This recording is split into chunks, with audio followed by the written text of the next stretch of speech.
traders, Zoran Kresovic here from Eightcap. Again, it has been actually quite a while since I've done one of those trading the zones, but I will be doing much more over the next few weeks and actually leading into 2024. So how about we actually get started? It has been quite a busy last couple of weeks. On the economic front, we had a lot of CPI data. We had non-farm payroll data last week from the US, which obviously surprised to the downside with 150,000 newly jobs created versus the market estimate of 170,000. Nevertheless, this week actually has surprised many, but not myself, to be honest. RBA interest rate decision. We've seen Reserve Bank of Australia lift another 25 basis points, lifting the terminal rate to 4.35%. If we compare that to the actual rest of the globe, we can actually see that we're still lagging behind quite a bit. On the back of that, we've seen Aussie actually get sold off yesterday against the USD, and we've seen fairly light movement in terms of the ASX 200. What I would like to do now is basically go through the actual economic calendar for this week and essentially get stuck into one of the currency pairs that's been catching my eye. This week is actually fairly light, to be honest. What I've got is high impact news available from today all the way up until Friday. I would probably say the key takeaways from these one are Fed Chair Powell's speech that's tomorrow, probably providing a little bit more clarity in terms of the Fed and further interest rate hikes if required,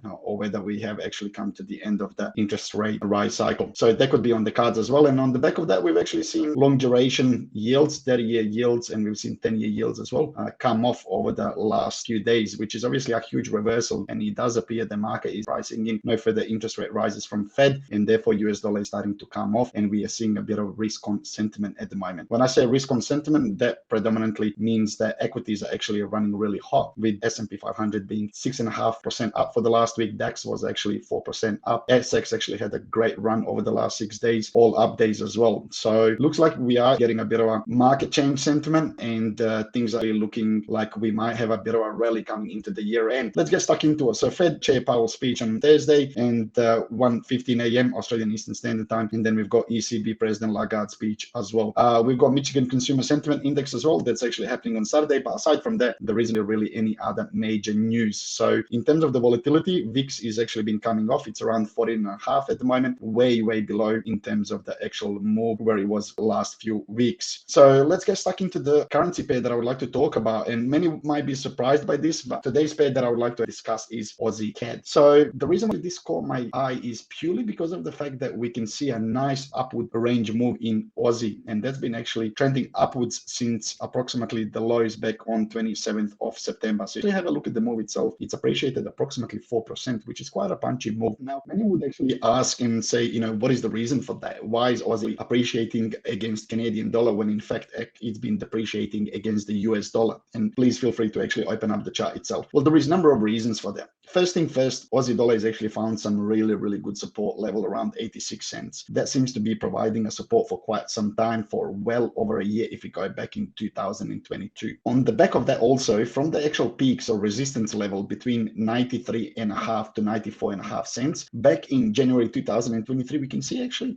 Aussie depreciating very strongly for just over a year, or actually under a year, I should say, against Canadian dollar. Canadian dollar is a very strong proxy on crude oil. So because Canadian economy is purely based on exporting oil, or one of the main aspects, and crude oil is actually been appreciating over the past few months, specifically starting back from March. That's obviously given Canadian dollar a lot of appreciation, and we can see that Aussie dollar is been coming off. However, that tune might actually change, or it has been changing at this point in time. So if you have a look at the peak once again from January 2023 all the way to the major low in September 2023, we can see a downtrend line, and it's been a clear breakout happening on 26th of October. That's generally a sentiment that we could actually expect from the price in itself. So given the fact that we actually got a long-term downtrend line, which is hovered on a couple of the occasions and brushed the peaks on 16th of June and back on 14th of July, fell off on both occasions, the fact that it's actually broken up most recently, it would be considered as a bullish move. So what we can see is from those troughs around 85.5 cents, Aussie dollar has been actually steaming up and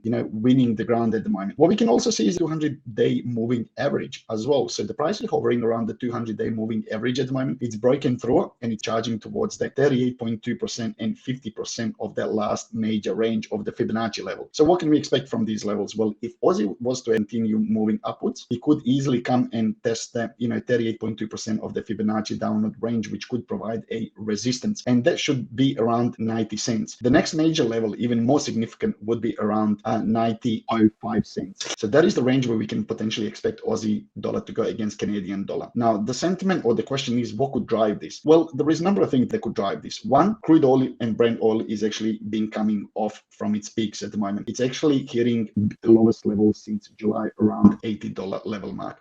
$80 level mark for crude oil is actually providing a major support level. So if you do see crude oil actually come off or continue to keep coming down, then we would expect for the Canadian dollar most likely actually to continue go down as well. Another thing is Bank of Canada has come out and said that the GDP growth for the third quarter of 2024 has slowed down. On the back of that, we could expect significant less growth in Canada as well, because Bank of Canada has been one of the most aggressive banks in terms of raising the actual interest rates, and due to the fact that it's actually coming in lagging now, it seems like it's hitting the economy, and Bank of Canada might not be lifting any more rates, which could be fairly dovish move for Canadian dollar. Given there is trajectory on crude oil, there is trajectory on slower growth anticipated for Canadian economy, and on the back of that, CAD might be or loonie might be coming off. Now, on the contrary, if you purely focus on the Aussie dollar, given the fact that we had the interest rate decision or interest rate rise over the last 24 hours, Reserve Bank of Australia is still pretty hawkish in its moves, not as hawkish as it has anticipated or has been over the past few months. But in Australia specifically, we do still have a very tight labor market.